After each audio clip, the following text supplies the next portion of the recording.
3 years, yeah. We did. We hadn't played in 3 years. We didn't have any rehearsal in 3 years. We hadn't actually seen each other in 3 years. And so we flew in. We blew the place apart, and we left. Yeah, it's as simple as that. Yeah. Simple as that. It was amazing. It was amazing. Great people. Jeff and the whole organisation. It was a Hellfest warm-up. I got a tattoo. It's a camel with a little like squidgy thing on top of it, and a giraffe's tail thing. And it's got nothing to do with the festival, but anyway, I just wanted to share that. But apart from that, yeah, it was amazing. It was great people, great organisation, and it was amazing to be in another country because I've been locked down in London forever. So just to be in France, you know, and it was amazing. But the show was great, I think. The show was great. We got to put the new single in, you know, How Many Can Die, because that was released a couple of weeks before.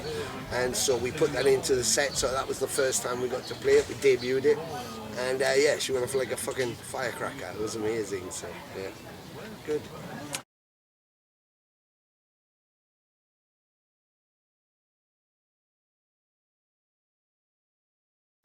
Well, we finished this season, 2019, we finished in Wacken, was our final show. And then I was due a hip operation. So the kind of idea was, Jeff had some material already. We were thinking about the next record, and so the idea was like, okay, when I'm recovering from the hip, I would go to Portugal, and we just sit and work together on what Jeff had, and we'd progress like that. But of course, then the pandemic hit. So we worked in our separate locations. Jeremy's in Tampa. Fortunately has his own studio there. Jeff, of course, has his in Tomar in Portugal, and I had access to my kit in London. So we just started file sharing, progressing that way, and thinking it was going to be a couple of weeks, and then I'd go, and then it was a couple of months, and then I'd go, and then it was half a year, and then I'd go, and then it was longer than that, and then I was restricted. You could go to Portugal, but you couldn't go to Portugal from London. Then you couldn't. You could, but then you couldn't, and so it was just crazy. And I just spoke to the label and said, look, there's no point in rushing this, because if we'd actually put the album out in 2020, it's 2022, we've only just played our first show.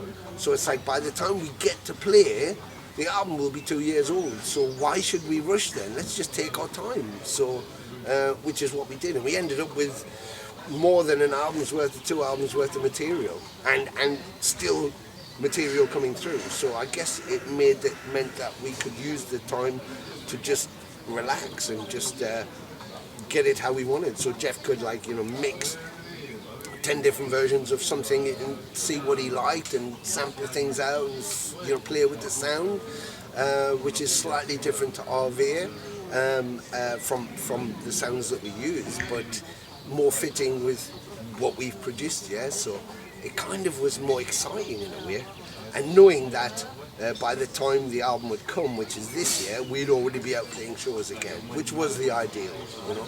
So I guess that's kind of what the pandemic made us do, really, in a way.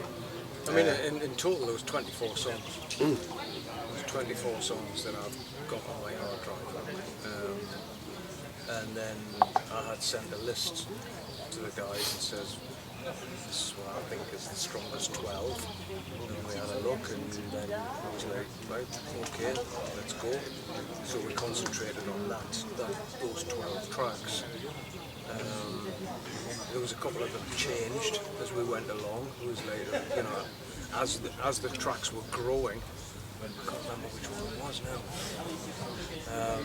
Yeah, there was definitely one of mine and one of Tony's. I remember. Because this time, basically on the album, you've got 6 of Tony's songs and 6 of my songs. But as the songs were growing, there was a couple of tracks where it was like, actually these are sort of pushing these ones out. So, you know, let's put those to one side. We can maybe work on them for the future. I'm not really like that. If something gets rejected for one shot, it tends to be deleted, and that's it. But there is there's a couple of things on this album where there was, I went and revisited some of the stuff I'd written for RV, and there was a couple of riffs in there which were really strong, and they never got used because they just didn't fit into anything. that I was doing at that point, but every time I heard them, I was like, oh, fucking good riffs there, you know. So I'm not going to say which ones they are, but they've made it onto this album, you know. But you know, I'll hold on to stuff for so long, and then I'll just go on a big cleaning mission and go, no, delete, delete, delete, you know. So it all just goes. But no, I think the 12 songs which are on this album, they're all very strong. Personally, I feel very strong. Well, I think also that unusual for us, because we haven't done that before, is we involve nuclear blast. So we were like, do we think these ones, and then we passed them to Nuclear Blast, and they went, we think, yeah, that's great, that's strong, and then they were messing around with the running order. We kind of took hands off. We took our hands off and went, okay, you say what you think works. So even how it runs is, they were like, yeah, we think that's really strong. So, you know, and at the end of the day, you can like your material. You have to like your material, but when the label's paying, you know, you have to hand it over to them, which is the big gulp moment, you know, particularly with Jeff producing, you know, it's like, fuck, there's a lot of pressure. And then he's got to, you know, they could go, yeah, that sucks, can you go away? And it's like, wow. But, so you're handing it and then they decide what they think. So to hand it across, and for 2 weeks we didn't get anything back. And it was when Jeff called me and said, like, fucking hell, have they said anything? And I was like, not really. It's like, yeah, maybe they should. So then I scooted off a letter to the heads of NB and went, like, is everything okay? They went, yeah, it's cool, we're just working out schedules. And I said, yeah, but do you like it? And they went, yeah, we think it's really strong. And so it's like, okay, brilliant. And that was like amazing. And then once it went to America, they were like the same, you know, Gerardo and Oscar from and Tommy from the American leg of NB were like, well, yeah, we think this is a great follow-up. So that kind of makes you feel, okay, well, we thought it was, but to have them also agreeing to that is like, okay, right, we can just go out confidently and play the material the way we wanted to. So, yeah, good job, little bud.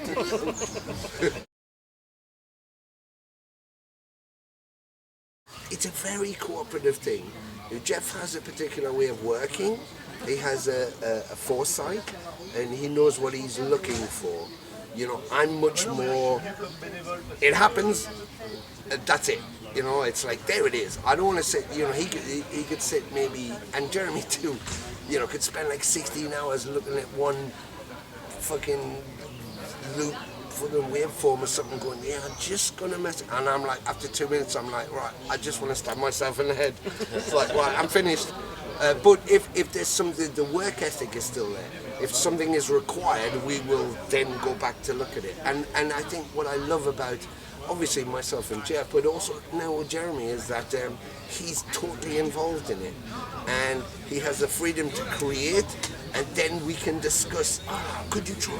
Because you never, if you restrict something, particularly a musician, if you restrict them and say, stay inside this, you don't know what's possible.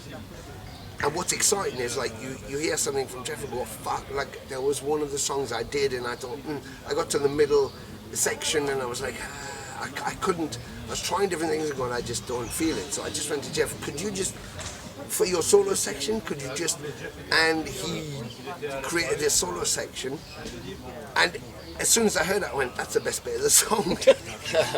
You know, and it's like, you know, obviously you've got to get used to it, but it's that, to have that freedom to go, it's missing something and I don't know what it is, what do you see? And that's what's always exciting. And Jeremy's done that very much on the drums, you know. He just hears the music, feels it, and then plays to that. And then you hear that back and go, oh my God, so, you know, we had guide basses that Jeff had done and stuff like that. I wanted to have Jeremy's playing so I could hear where he was going.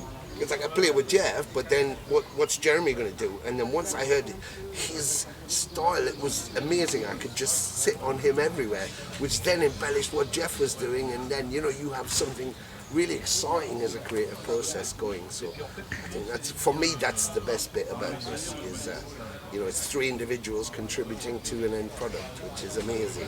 there wasn't even too much that I even like could have fathomed of changing.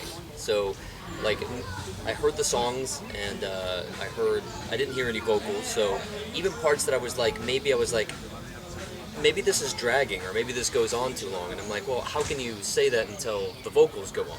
You know, and then in like the end result, and then you listen to it and they put the vocals on and you're like, oh, okay, yeah, perfect, exactly. So that part that I thought was maybe long-winded on, like, let's just say my part, because I'm just not changing and I'm keeping it pretty basic, not doing too many cymbals, because, you know, this band doesn't require an insanely technical cymbal prowess. It doesn't really need all that, but even still, like, listening to like sections that were like, maybe it's long-winded on my part, and then you hear it with vocals and you're like, not even a worry. So there wasn't anything that even I could have suggested. I think that both of their songwriting styles had already served the band and served the music, so there wasn't even anything for me to change. It was just like, maybe I had an idea to add a rock beat here rather than a thrash beat, or vice versa, you know, and then I would do that, and then 9 times out of 10 they were like, yeah, that's exactly it. You know, I think there's only one song where they're like, oh, maybe just dial this back because this was the foresight. And it was like, oh, okay, well, that makes sense. So I think that was the end of Tyrant.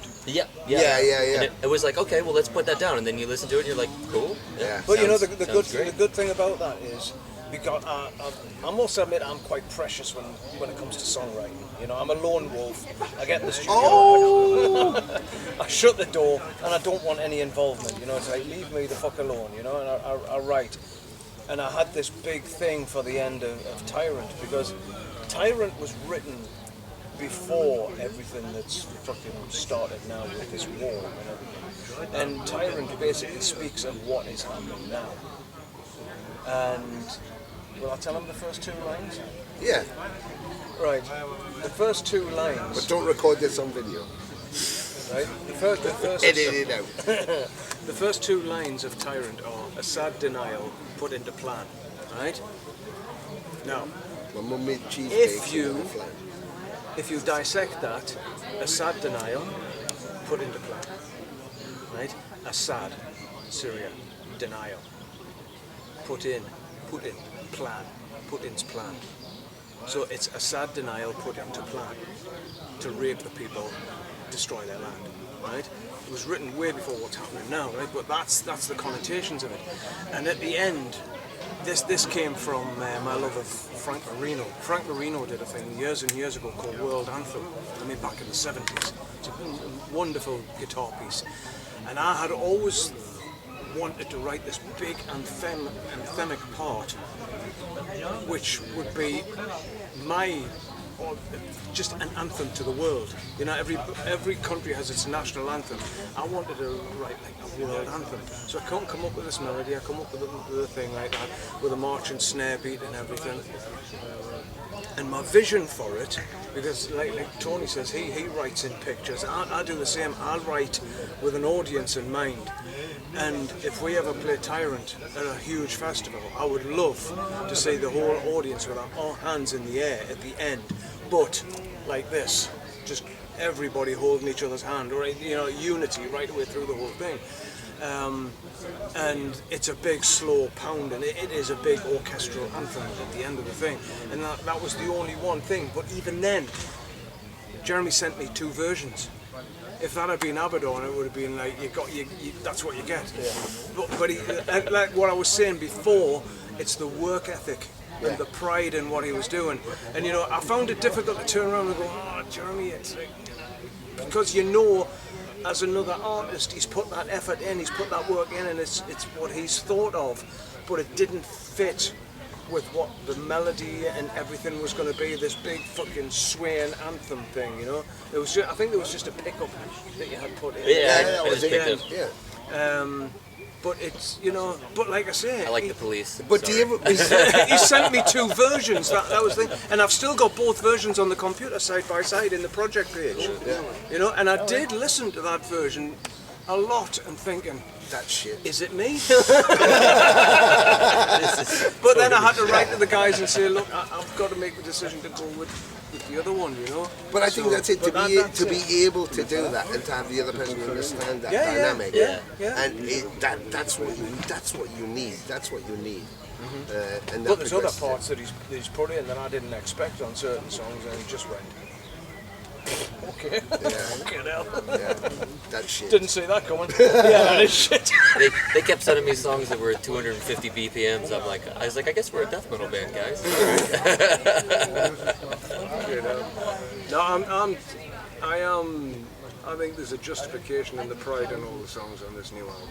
It's, I'm looking forward to people hearing it. I know that I can hear it straight away. There's going to be a lot of the old brigade, well, it's not really Venom, is it?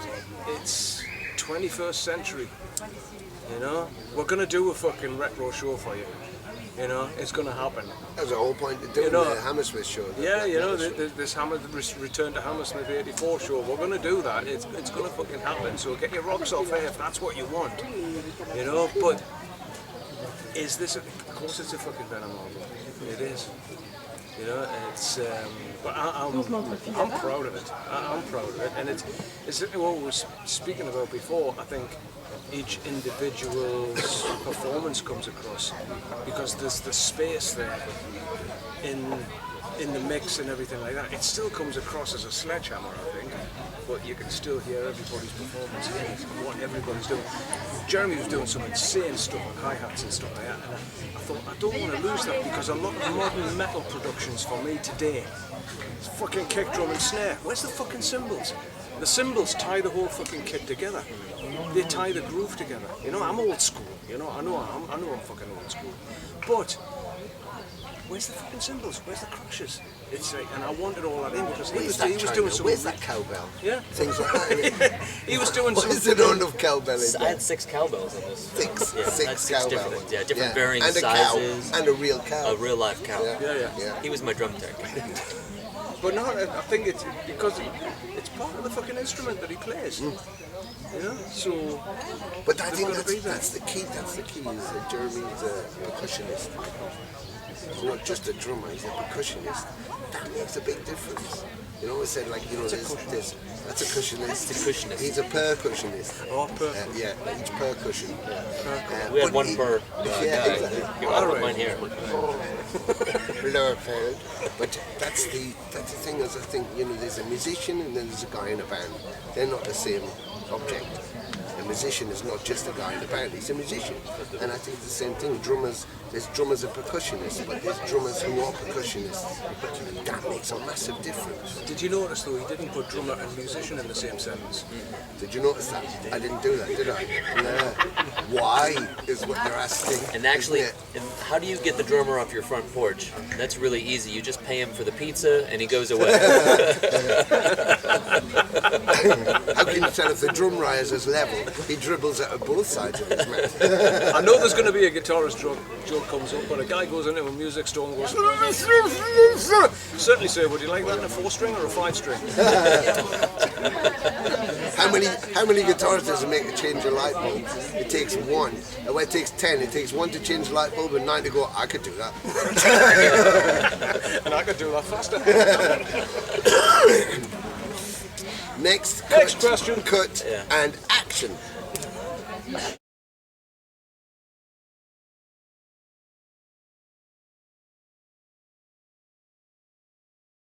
No. Not at all. No. Next question. Why? I would love that, but you know. I think you know, the rehearsal process depends on what you're doing. For example, we do the Return to Hammersmith and we're going to do the black metal album and the early singles. And that's quite a special event. It was specially requested, so we're going to do that for fans. So in order to, you know, get that into what it should be, then rehearsals, yeah, I think absolutely.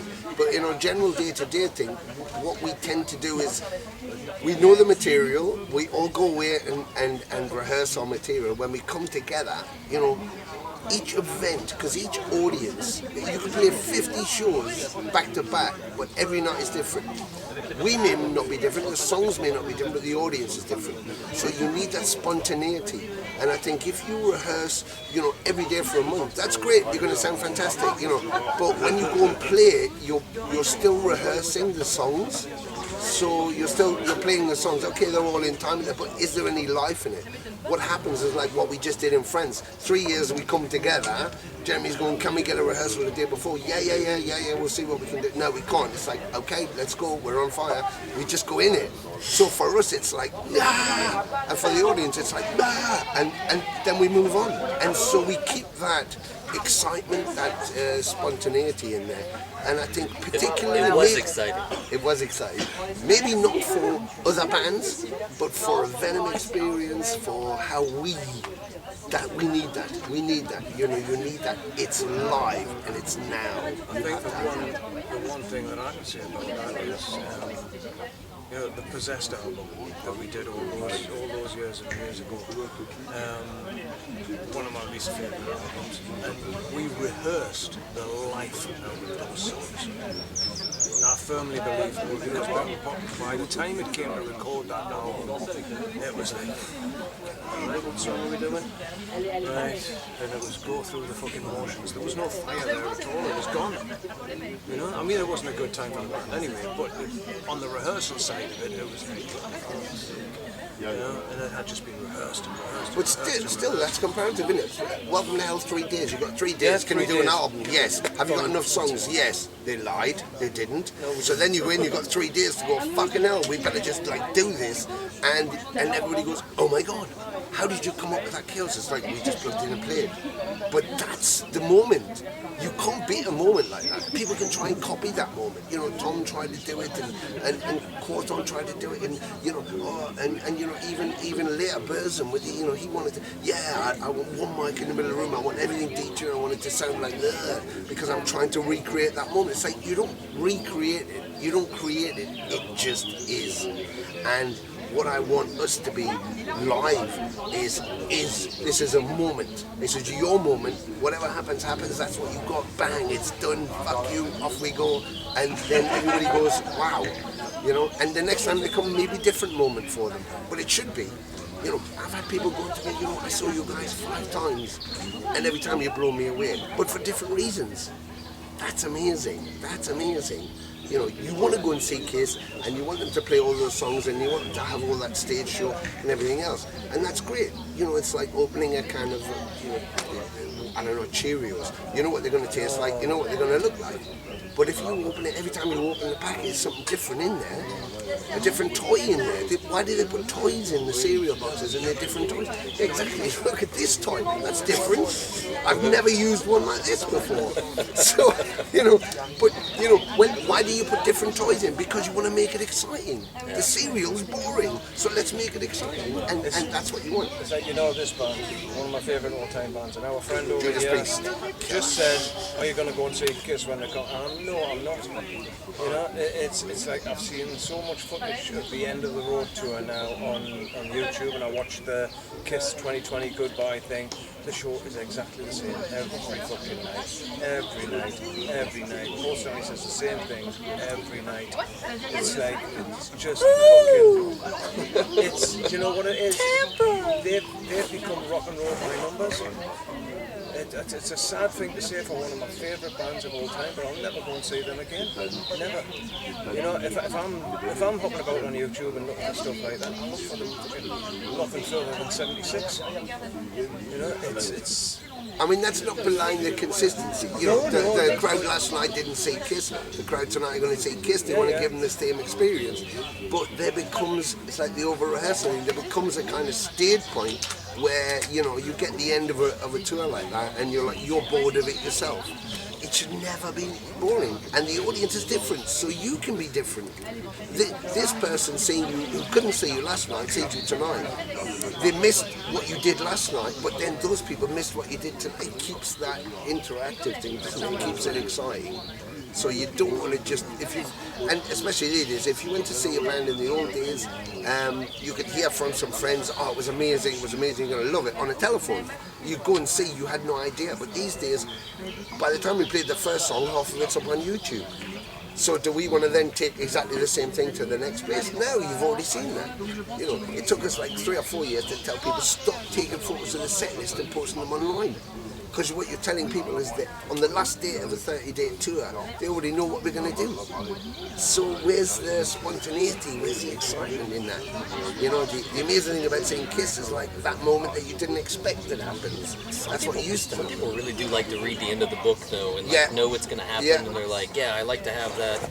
Like I know some people where I'm like, it blows me away. I hate that shit. But I have friends that are like, they want to know the set list. They're like, oh yeah, this is next, and I'm like, oh okay, cool, surprise. Yeah. I'm like, Darth Vader is Luke's dad. Okay, cool. Well, I guess the movie's sewn up for me. So I don't know. I guess it's to each his own, I suppose. I guess that's it. I mean, you know, I'm not dissing. I don't like it at Kiss's all. professionalism or anything like that. But, you know, you watch those shows and they are fucking incredible. Yeah, I took all my kids because the lawn tickets were only $6, so $6. So with fees, they were $9. So I took all of my kids, and it was their first concert was Kiss. It was amazing, right? I mean, even God of Thunder scared my youngest ones, and I was like, yes! Still, I'm like, yes! You know, he went up there and did the blood and all that shit. It was great. I watched it, you know, from a production standpoint. Like Pyro's cool, you know. Of course, they're playing all the hits, and Black Diamond was great. Everything was awesome. My kids all loved it. They were vibrating about it. So then they started only listening to Kiss, which was amazing because I have a 10-year-old and 11-year-old daughter. So in between Ariana Grande and Olivia Rodrigo, they're like blasting Strutter, you know, in the shower, and you're like, well, that's unique, you know. So for them, it was like, wow, you know. For me, I'm like, wow, cool, it was a good show. Kiss was great. They were much like they were the past 3, 4, 5, 6 times that I had seen them. It was the same thing. But I don't know. But for someone new, it's like it's a big mystery. I don't know. Rock and fucking roll. Paint by numbers though a bit. It is a bit like that.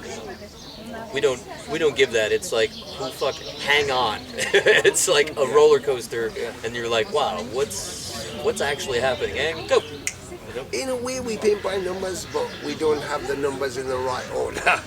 We play all the right numbers, not necessarily in the right order. Definitely not in the right order.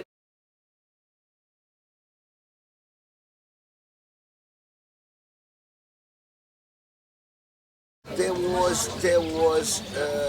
was several factors at play, you know, including the artwork, the production of the artwork. I would go in and look at artworks that were in, you know, power metal bands, and these amazing paintings, these amazing artists doing these fantastic covers, and all kind of not taking anything away from the bands or the covers, but it all started to be a bit bland to me. And I was like, how do we, you know, how do we say? And there was a moment, something a bit more profound, and there was a moment where Jeff died, he had his heart attack, and he physically died, and then told me the story of this, you know, when I saw him the next day, he was just like scared of the whole thing. It was like, oh my God, and he'd seen this kind of black void thing, and there was nothing in there, and it was trying to go in. He fought not to go in, and they brought him back to life, and that stayed with me. Like, fuck, you know, his fear of like, what the fuck if I go in. And it just so happened that the Cirrus, they got some imaging of a black hole and the radiation coming out, which they thought nothing could come out, and it just made me think, like, hang on, you know, because I'm always about questioning, why do we kill people, why do we do this, what the fuck's wrong with humanity, and that whole conundrum of, you know, the unknown, death, a black hole, you know, you could go into a black hole or into this void in death, and you could see things you didn't know were in there, you know, but you can't come out and tell anybody. Once you're committed, you can't come back out. So what is in there? We don't know. But that's like saying, you know, the people landing on the east coast of America and going all the way to establish California. What was in between? They didn't know, but they just went anywhere, or to the top of a mountain, or to the end of space, you know. And I just thought, you know, here's the idea of humanity. We question what's in that box. What does that taste like? What's in there? So everything we do is an adventure to find out what it's like there, to experience, and also the symbolism of that is come in. if you come in, you may find something in there. So it was fitting for the album on all of those levels, you know, the questioning, the unknown, and the welcoming into the album, you know, by coming into that void. And you might find something in there that you didn't know existed. You might discover something about yourself or about us or about the music. So, you know, that was the whole premise. So it is dark. There's not Jesus eating a baby, you know, being stabbed by a demon, you know, outside of a burning church. There's none of that. Yet it's even more ominous, you know, because if you're in your house and you turn all the lights out, what is there? Black. There's only black. You know, once you eat at the reach of the end of the universe where the stars run out, what is there? Black. So there's only black. No, there's a big diversity. there's a big diversity here. I mean, I think everybody would be quite surprised when they hear it. There's a lot of stuff that you'll definitely expect from us. Yeah, but I don't think you'll hear him be like, well, it's not the same band. I mean, you won't get that vibe. No. But there's not there's at all. definitely some different avenues, which is great. It's really great. The one thing I'm proud of on it is I think there's some great musical pieces. Yeah. Oh, Even though they are fucking heavy as fuck. Yeah. Like you said, Tyrant. I mean, the end of that song is freaking great. Yeah. I'd agree with that. And there's some fucking speedy stuff on there as well. So I think there's something to cater to everybody. I think it's going to be another one of those albums. The thing is with Venom Inc. is we've been in a very fortunate position from the songwriting side where people go, oh, this is my favourite song, oh, no, this is my favourite. You know, everybody seems to have a different favourite song, which is great, right across the board, you know. It's like the bands who have a classic song. We've got a bag full of those fucking things for whatever reason. I don't know why, because, you know, we're talking about Welcome to Hell. Welcome to Hell was my first attempt at writing songs. There was no rewrites or anything at all. It was just like, I've got this, and that was it. There was nothing else. And I think fast forward right the way up to this album, and I think this album's going to be exactly the same, where people will go, I fucking love that song. Oh no, this one's my favourite, you know. I mean, my favourite from Arve is probably Fortune in Hell, and that song is half the length that it was when I originally wrote it, because I loved the riffs in it so much. I was like, oh, more of that. But then it was like, you know, fucking dragging like a seal's horse, so you've got to condense it for the lyrics and stuff, you know. So that became my favourite song off that album. And strangely enough, one of the songs on Arvia that Nuclear Blast picked up on was Dying Flash, which was written 3 years previous to us securing the deal with them. Yeah. And for an Empire album. Yeah, for an Empire. I remember, you know, John had contacted us and was like, they got something different. You know, different. And we both had the same thought. I thought, oh, Dying Flash. But I'm less impulsive. And I was just about to call him when I got an email saying, I've sent them Dying Flash. I was like, oh, for fuck's sake. But then, bang, there it was. And it was like, that's it, done. And then it was the first thing where everybody was going, what? But then when you hear it in with the context of the album, it fits perfect. And I think it's similar. And it's the same same with for this. Same for this You know, one. the idea is you put this out, people are going, it doesn't sound. Not everybody. Some people go, that doesn't sound like Venom. Is that going to be like Arvia? It's like, oh, it's a bit different. But then that's the thing. You know, people kind of were blown away by Dying Flash. In fact, it's like going, what is that?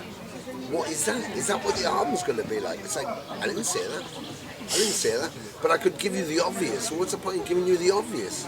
You know, it's like reading the end of the book. Or going on to a movie and go, this is the beginning of the movie, this character's going to be the father of that character, and then everybody's going to die at the end. You'd be like, brilliant, yeah, spoiler alert. It's only fucking just started. So it's that. It's like, so by putting this out, it's 3 minutes of like, there it is. You know, it says what it says, and it's obvious. Yeah, what's the next thing?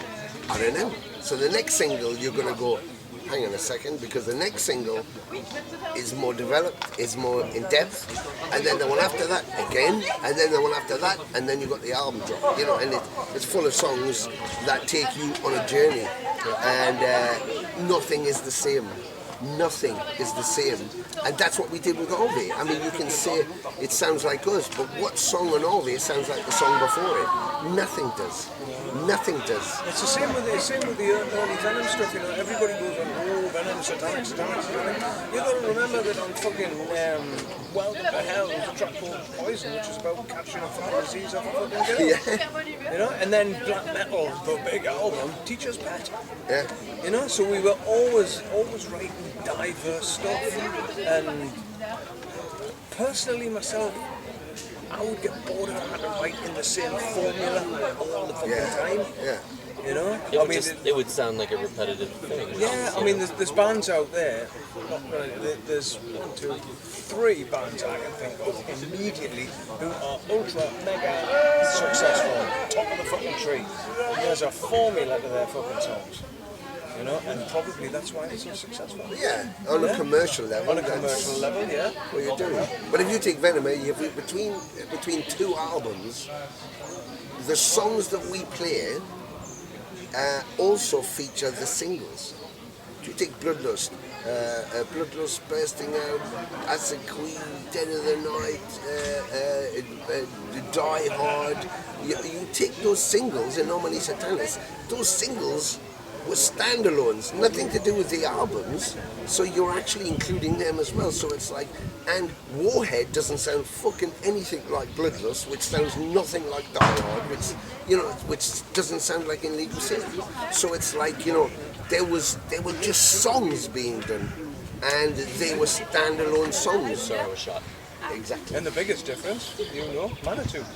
Yeah. Where the fuck did that come from? Well, Yeah. Manitou, I've told the tale before, the riff for Manitou, that's the original riff from Possessed, the song Possessed. It was supposed to be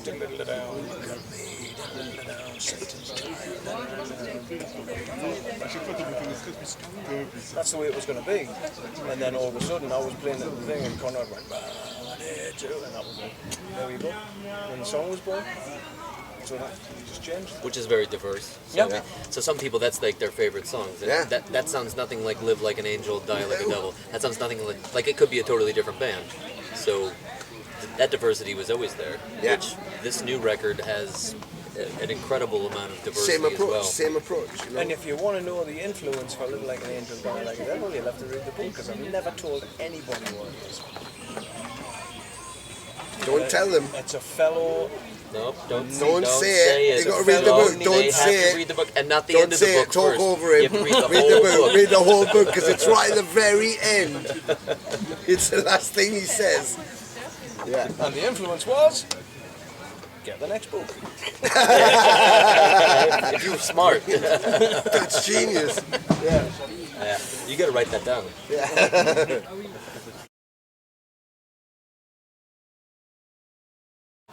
Yeah, I think, well, from my point of view, anyway, is thank you very much. You know, 30 years of Metallian. It's quite amazing that you made 30 years, but to be here on such a wonderful day at the Celebration Festival is amazing. And 30 years, we're still alive, very much alive. The bands are very alive, new bands.